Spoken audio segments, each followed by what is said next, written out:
Il y a un an seulement, il était inconnu au bataillon. Aujourd'hui, il est capitaine de son club. Je parle bien sûr de Ardon Yashari, la future star de l'équipe de Suisse. Et aujourd'hui, on va en parler. Bonjour à tous, moi c'est Enzo de BeFootball et bienvenue dans cette nouvelle vidéo.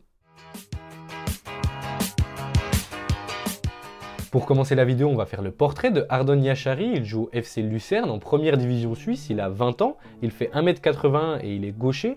Il est capable de jouer au poste de milieu défensif, milieu central et même milieu offensif, ce qui prouve qu'il est assez polyvalent. Au niveau de son parcours, il débute sa carrière professionnelle en janvier 2022 avec l'arrivée de Mario Flick qui lui accorde sa confiance. Petit à petit, il devient titulaire dans la deuxième partie de saison 2021-2022 et permet d'assurer de justesse le maintien de son équipe en Super League.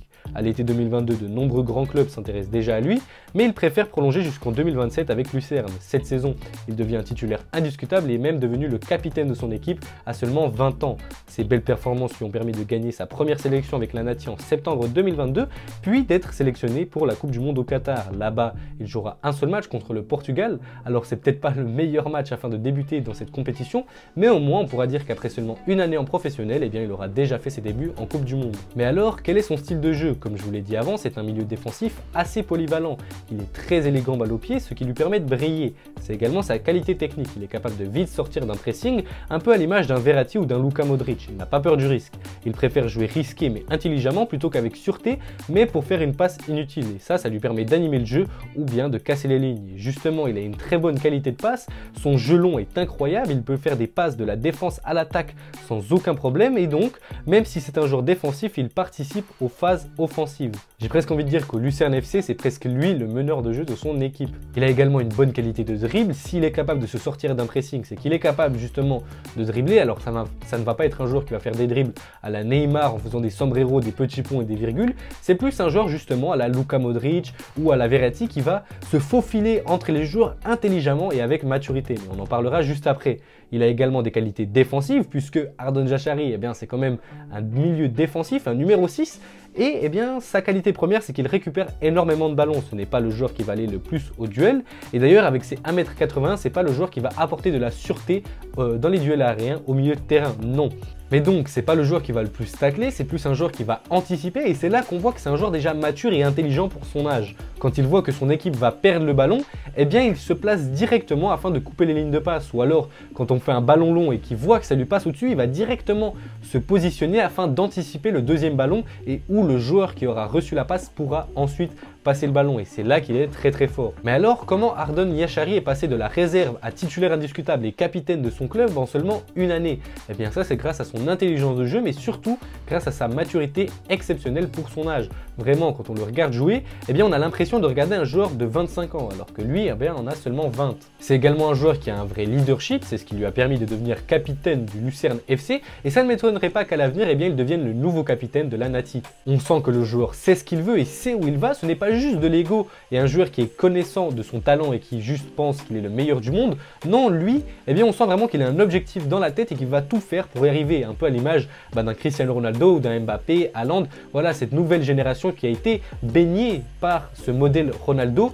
Et lui, on sent que c'est un peu la même chose. On sent que c'est un joueur très sérieux, qui travaille dur pour ses objectifs.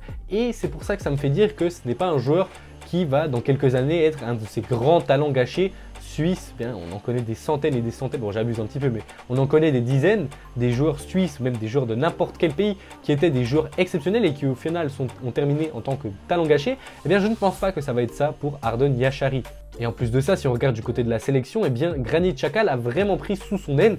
Et donc, pour moi, en plus, il joue au même poste. Ardon Yashari peut clairement être la relève de Granit Xhaka. Mais alors, maintenant, parlons de son avenir. Il est passé de la réserve à capitaine et titulaire indiscutable en moins d'un an. Forcément, ça attire l'œil des plus grands clubs européens. Déjà l'été passé, on l'envoyait dans les plus grands clubs, Napoli, Francfort, Real Sociedad ou encore Arsenal. Mais comme je vous l'ai dit, Ardon Yashari a préféré prolonger du côté de Lucerne, ce qui prouve aussi sa maturité. Il a préféré ne pas se couper, brûler les ailes directement, préféré prendre de la maturité dans son jeu, même si j'ai presque envie de dire qu'il n'en a pas besoin. Mais en tout cas, il a préféré déjà s'instaurer dans l'équipe du Lucerne avant de s'instaurer dans une grande équipe européenne et donc de ne pas brûler les étapes. Après, personnellement, je pense quand même qu'il partira cet été. La rumeur la plus concrète est celle d'Arsenal. Il est même allé voir leur match lors du Boxing Day, du coup en 2022.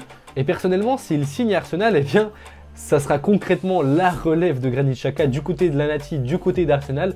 Franchement, ça serait exceptionnel, ce serait beau même pour l'histoire. Et franchement, je pense que même avec son jeune âge et avec son peu d'expérience, il peut vraiment se faire une place dans le milieu de terrain des Gunners. En plus de ça, Ardon Yachari a dit que le championnat anglais lui plaisait pas mal et que c'était un championnat dans lequel il avait envie d'évoluer à l'avenir. Donc à mon avis, il va clairement signer à Arsenal. Il a également dit que son club préféré étant jeune, c'était le Barça. Moi, ça me fait un petit peu... J'avoue que ça m'aurait fait plaisir qu'à l'avenir, eh bien, j'ai un Ardon Yachari dans le club que je supporte, donc le Real Madrid, un Suisse dans mon club préféré, ça aurait été magnifique. Après, j'espère, tant qu'il ne signe pas au Barça, moi ça me va. Et s'il reste à Arsenal toute sa carrière, franchement, ce serait beau. Mais bref, vous avez compris mon avis. Pour moi, Ardon Yachari est un joueur qui est clairement capable de devenir un des plus grands à son poste, en tout cas un des plus grands de l'équipe de Suisse, ça c'est sûr. On peut voir vraiment qu'avec ces nouvelles générations, avec Okafor, Yachari et j'en passe, eh bien, la Suisse peut être sereine à l'avenir. En tout cas, donnez-moi votre avis sur Ardon Yachari dans les commentaires. Si vous avez aimé la vidéo, n'hésitez pas à la liker, à la commenter et à vous abonner et même, pourquoi pas, à la partager. Moi, je vous dis à la prochaine pour une nouvelle vidéo. Allez, ciao!